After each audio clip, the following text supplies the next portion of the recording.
di pemerintah kabupaten, secara khusus di Kabupaten Kepulauan Talaut, kami sudah berupaya untuk melakukan langkah-langkah untuk menindaklanjuti apa yang menjadi petunjuk instruksi dari pemerintah pusat maupun di pemerintah provinsi.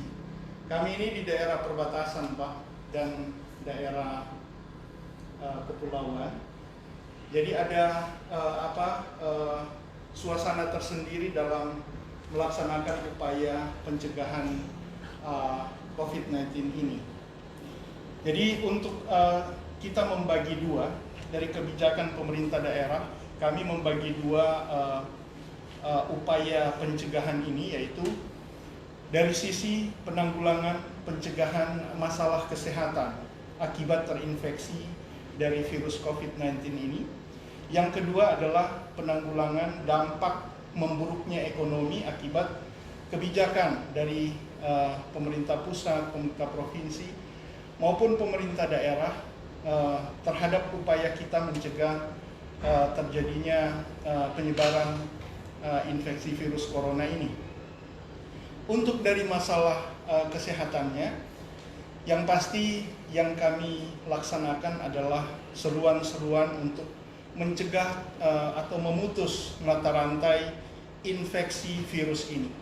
Seperti contohnya yang kami lakukan adalah sosialisasi yang kuat untuk melakukan social distancing, physical distancing, work from home, atau school from home.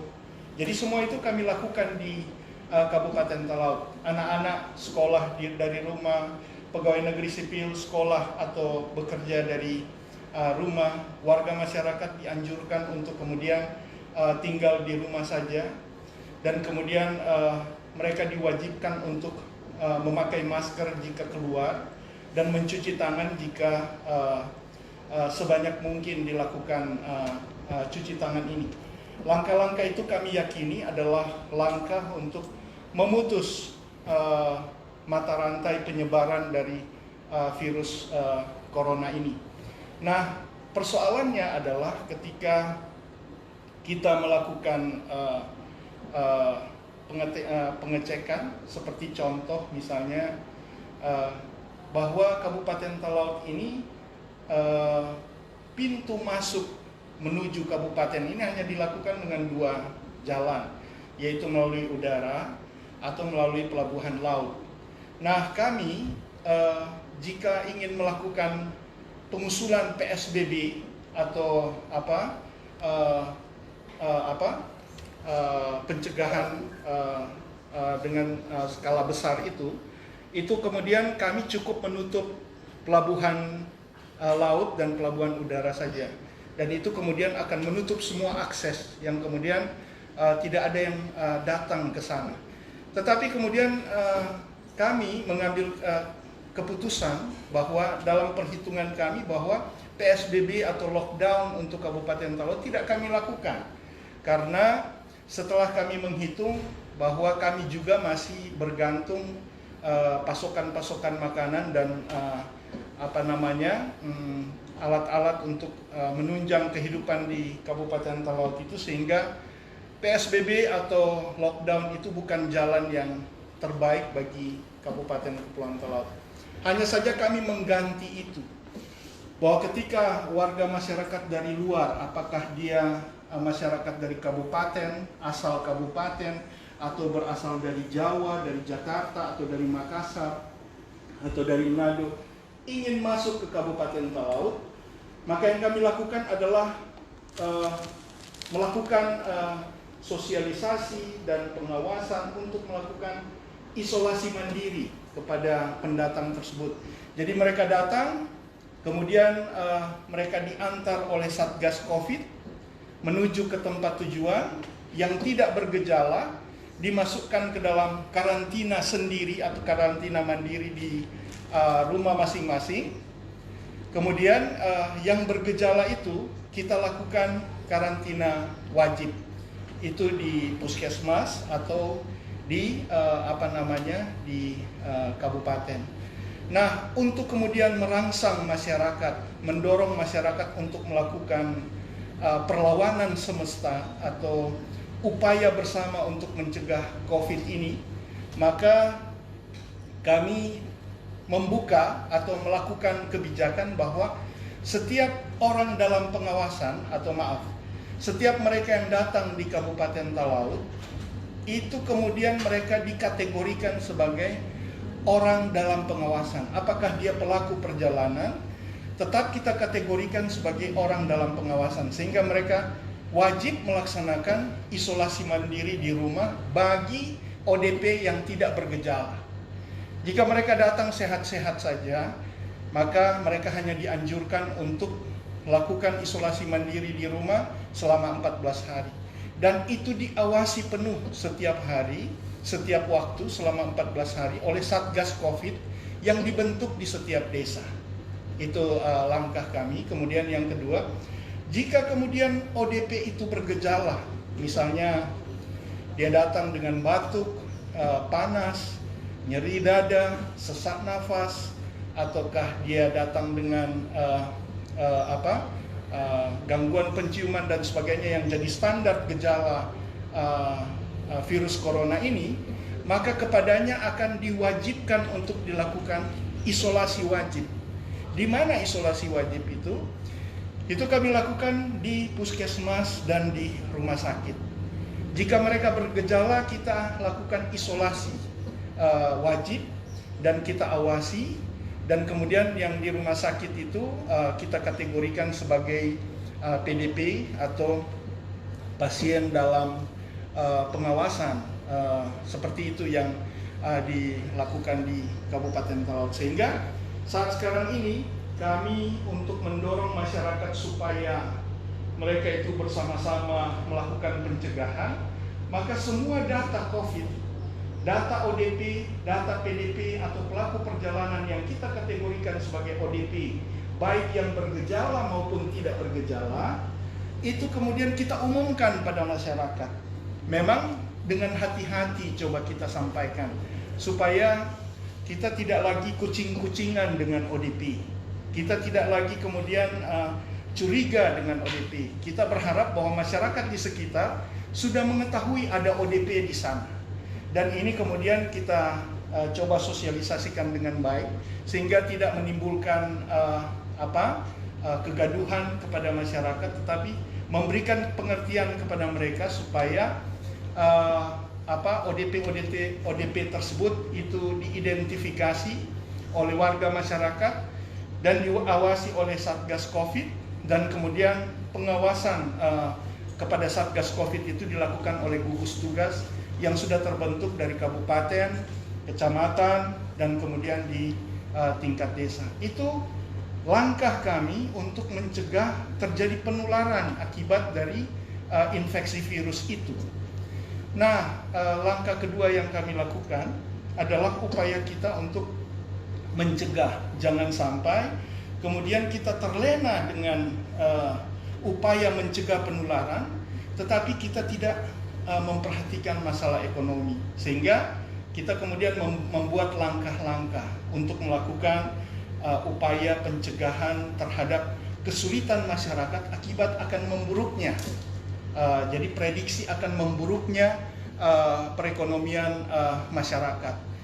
Sehingga yang kami lakukan antara lain adalah kami sudah di APBD di Kabupaten Kepulauan Talaut itu sudah menyiapkan dana untuk penanggulangan masalah ekonomi masyarakat. Jadi di sini UMKM atau kebanyakan di Kabupaten Talaut ini adalah usaha mikro dan usaha menengah. Sehingga kami sementara menyiapkan dana dari APBD sesuai dengan anjuran dari Presiden, anjuran dari pemerintah provinsi, agar supaya dana APBD Kabupaten Talaut dialokasikan untuk upaya pencegahan pelemahan aktivitas ekonomi di masyarakat. Jadi yang kami lakukan nanti adalah kami akan memberikan dukungan kepada warga masyarakat yang berusaha seperti pengusaha mikro itu, untuk kemudian kita berikan insentif kepada mereka. Insentif ini dalam pengertian bahwa kita juga mendukung usaha mereka, ya seperti bantuan langsung tunai, tetapi berorientasi pada penambahan modal, penguatan modal, mendukung kehidupan pengusaha mikro ini akibat menurunnya pendapatan mereka. Sehingga langkah yang berikutnya adalah kita kemudian membuat program-program untuk social safety net atau jaring pengaman sosial. Jadi di tingkat desa itu, semua dana desa di Kabupaten Talaut diupayakan untuk diarahkan pada model program padat karya, agar supaya kita kemudian bisa menyalurkan dana desa ini untuk bisa berputar di masyarakat. Sebagai contoh misalnya anjuran Presiden dalam bentuk bantuan langsung tunai itu, kemudian kita kombinasikan dengan konsep padat karya. Yaitu seperti contoh misalnya bahwa kami Kabupaten Talaut itu menyiapkan bibit bagi masyarakat, dan juga kami akan bagikan kepada masyarakat desa. Dan kepada masyarakat desa itu kemudian kita salurkan bibitnya. Mereka kemudian melakukan pekerjaan, atau yang kami sebutkan di sini adalah kebijakan untuk melakukan padat karya keluarga. Artinya mereka menerima bibit ini untuk kemudian ditanam, dan kemudian dalam proses menanam itu ada sekitar 5 tahapan: membersihkan halaman atau membersihkan areal perkebunan, kemudian pemupukan, kemudian penanaman bibit, kemudian pembersihan lagi, dan kemudian kontrol. 5 tahapan dalam upaya menanam tanaman pangan ini kemudian kita kategorikan sebagai program padat karya di Kabupaten Kepulauan Talaut, dan mereka diberikan bantuan langsung tunai untuk setiap tahapan-tahapan tersebut. Sehingga kami memotivasi sesuai dengan edaran dari Presiden untuk memberikan bantuan langsung tunai, tetapi kami kombinasikan dengan program padat karya supaya ketika mereka menanam untuk kemudian mencegah terjadinya pelemahan ekonomi pada masyarakat di masa yang akan datang, kita sudah menjadi desa siap pangan atau keluarga siap pangan. Sehingga langkah yang kami lakukan ini karena agak berbeda kami dengan di perkotaan, bahwa di perkotaan itu mungkin saja ada mekanisme tersendiri. Tapi saat sekarang ini untuk di Kabupaten Kepulauan Talaut itu kami lebih lebih mengarahkan pada kesiapan kita untuk tahan pangan. Jadi kami akan menghitung sekitar 3-6 bulan ke depan, sehingga tanaman pangan yang kami sesuaikan itu juga kira-kira akan menghasilkan atau memproduksi sehingga memperkuat ketahanan pangan di Kabupaten Talaut. Jika kemudian pasca COVID ini kemudian terjadi pelemahan atau kelusuhan ekonomi di Kabupaten Kepulauan Talaut, sehingga itu langkah. Dan selanjutnya selain untuk melakukan penanaman dikaitkan dengan program padat karya di dalam konsep social safety net ini, kami juga membuka pekerjaan. Pekerjaannya seperti bahwa semua warga masyarakat yang tergolong dalam satgas atau satuan tugas atau relawan COVID ini di tingkat desa, mereka kemudian kita berikan dukungan operasional setiap bulannya. Ya, dianggaplah itu bahwa itu bagian dari bantuan langsung tunai. Tetapi kemudian itu mereka harus bekerja untuk kemudian melakukan langkah-langkah pengawasan seperti yang saya sampaikan tadi. Bahwa perlu ada pengawasan, perlu ada desinfeksi, dan kemudian perlu adanya pendidikan atau informasi-informasi kepada masyarakat secara langsung yang dilakukan oleh Satgas COVID tersebut. Sehingga ketika kami membuka sekitar 15 orang tenaga Satgas di tingkat desa, ditambah dengan khusus untuk pendidikan kita membuka kesempatan untuk para sarjana yang belum bekerja, mereka kemudian diberikan pekerjaan untuk membuka kelompok PAUD atau TK, mereka mengajar di situ. Kemudian mereka diberikan dukungan operasional dari dana desa. Begitu juga yang kami lakukan untuk konsep langsung dari APBD, APBD itu kita kemudian arahkan untuk membantu seperti saat sekarang ini ketika umat Islam atau warga yang Muslim yang akan memasuki bulan Ramadan, mereka kemudian kita data khusus agar supaya kepada mereka untuk siap memasuki bulan Ramadan itu kemudian mereka tidak usah khawatir dengan pemerintah daerah membantu sekitar 20 sampai 25 kg beras untuk satu kepala keluarga hanya khusus untuk masuk dalam bulan Ramadan ini, sehingga itu konsep-konsep social safety net yang kita lakukan. Dan terkait dengan langkah-langkah pemerintah daerah menyangkut dengan upaya kita membantu herbal untuk memberikan dampak pada pengobatan pada virus corona ini. Di sini ada kearifan lokal juga yang disebut dengan gohu. Gohu itu adalah campuran antara jahe, bawang, rica atau cabai dan cuka digabung menjadi satu dengan pepaya, dan itu jadi makanan khas dari warga Sulawesi Utara secara khusus di Kabupaten Talaut. Dan diprediksi ini kemudian akan membantu melawan COVID, sebagaimana yang sering kita dengarkan hasil penelitian dari UNER, dari profesor dari UNER, bahwa jahe, bawang, cabai dan cuka itu kemudian bisa membantu untuk mengatasi COVID tersebut. Dan ini kemudian kita anjurkan kepada para ODP yang dilakukan isolasi mandiri.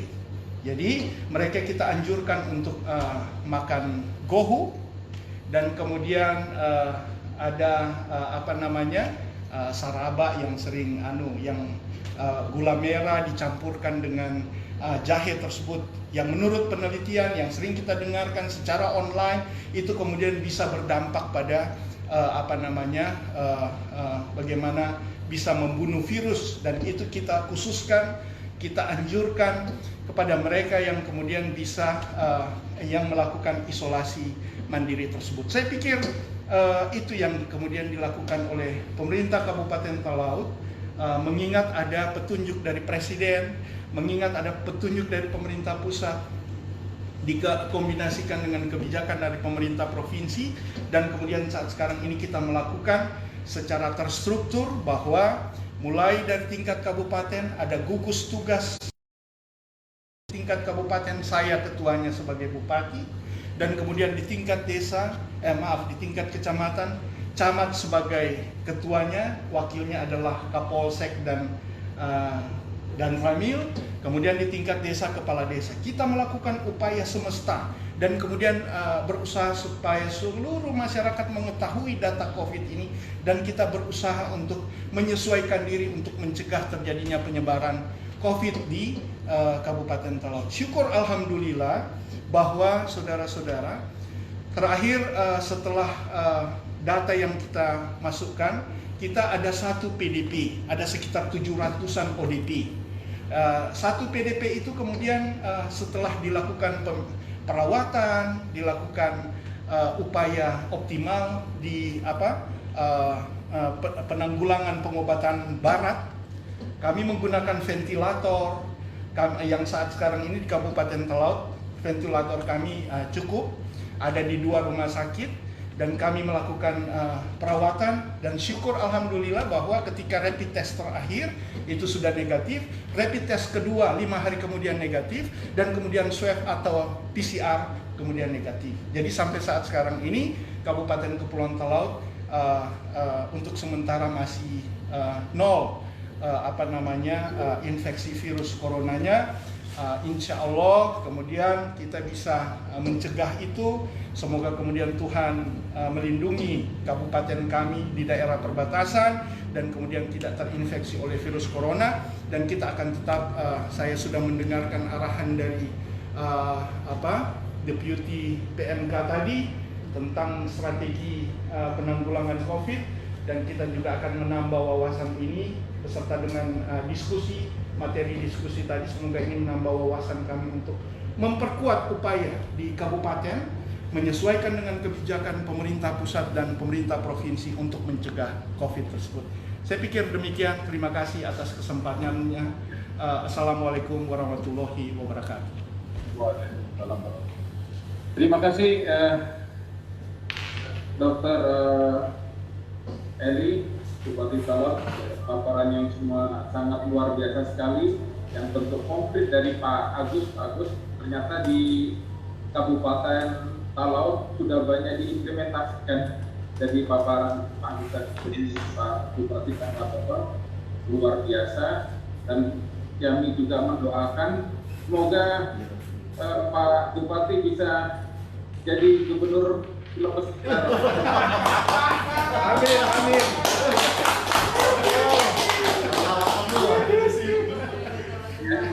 Untuk sesi penutupan sama paparan yang diharapkan sama Pak Yanes, Yefran, izin Pak Yanes bisa. Pak Yanes. Dr. Eli, jangan lupa ikannya banyak. Bagaimana Pak? Konsumsi ikan untuk stunting. Oh, iya. Terima kasih. Pak Yanes, ada Pak Yanes? Silakan Pak Yanes. Dorong dia ke tempat aja sudah.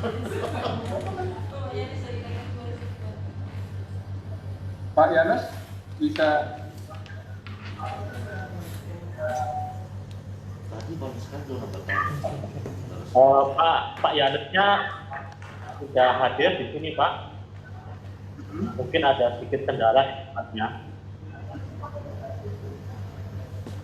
Ya, saya rasa karena Pak Yanes ada kendala, ya kami selaku panitia dan moderator dari usaha mikro kecil menengah Indonesia Bersatu, kita sangat terima kasih sekali atas berpartisipasinya sekalian dalam acara ini, dan diharapkan Pak, 1 menit untuk Dr. Eli bisa nggak?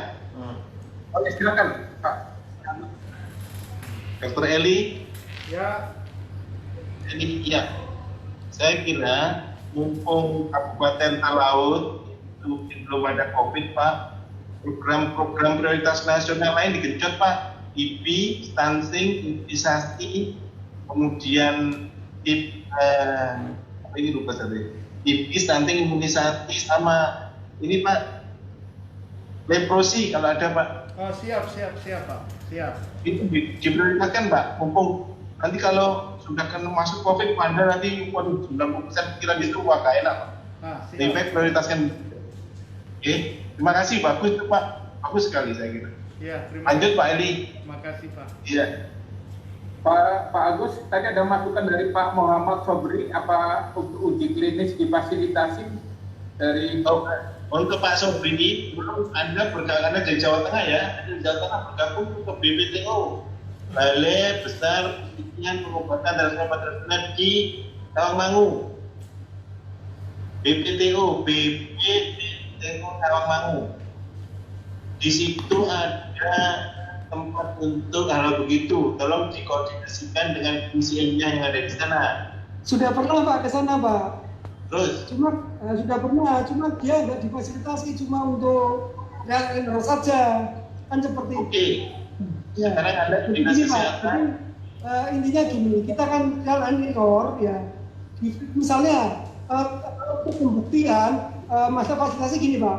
Dalam itu kan jangka panjang, oke lah.